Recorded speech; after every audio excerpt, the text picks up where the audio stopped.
St. Lucian students are invited to participate in a unique competition celebrating the cultural heritage by building and racing miniature Kabouwe traditional wooden trucks. Organized by the Ministry of Education and the Folk Research Center, the competition aims to reconnect students with their cultural roots and revive the fading tradition of Kabouwe. Esther Matthew, Curriculum Officer for Theatre Arts at Kabouwe, says the contest was the Education Minister's brainchild. The Kabouwe were once a common sight in St. Lucia among a generation of children who created their own toy cars from scratch using their ingenuity. A Kabouwe is basically a wooden truck. And so the students would be able to construct that truck using wood, or we have also other technological advances in that truck. They could use plastic wheels, or they could use remote control devices to control the truck. We're looking at the modern aspect of it. We're looking at the traditional aspect of it.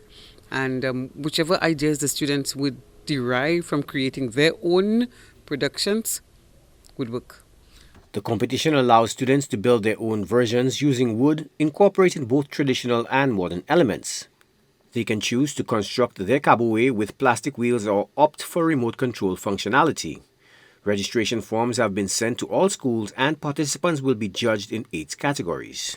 Well, we've sent out registration forms to all schools, and they just need to fill in those forms and send them to the district office or to the Kabouwe office, and then we would move on from there. All right, so how would you judge the various Kabouwes that will be presented?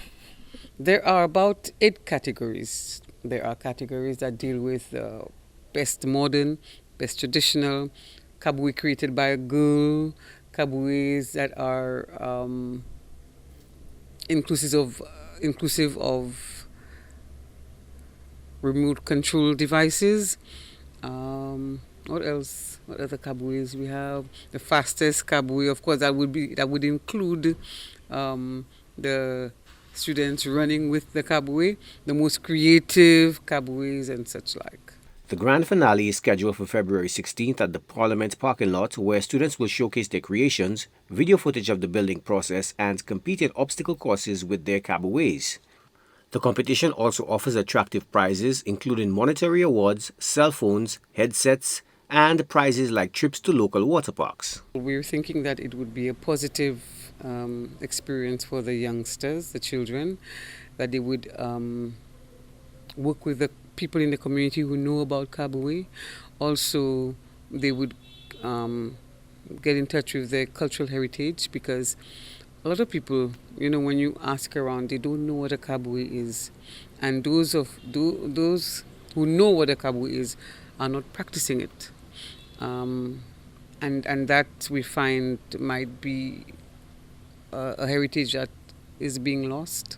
We're losing our heritage because we're not practicing it. And so I believe the idea is to bring it back so that we can understand what it means to be St. Lucian, because that is also part of our culture. And to lose that, we're losing our culture. Just like storytelling. A lot of people don't even know our local stories, our folk stories, the characters in those stories. And if we don't tell those stories, then we lose that aspect of our culture, same as Kabouwe.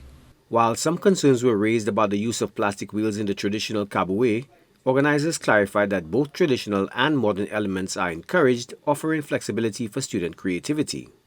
The competition presents a unique opportunity for St. Lucian students to engage with their cultural heritage in a fun and interactive way, ensuring that the legacy of Kabouwe continues to roll into the future.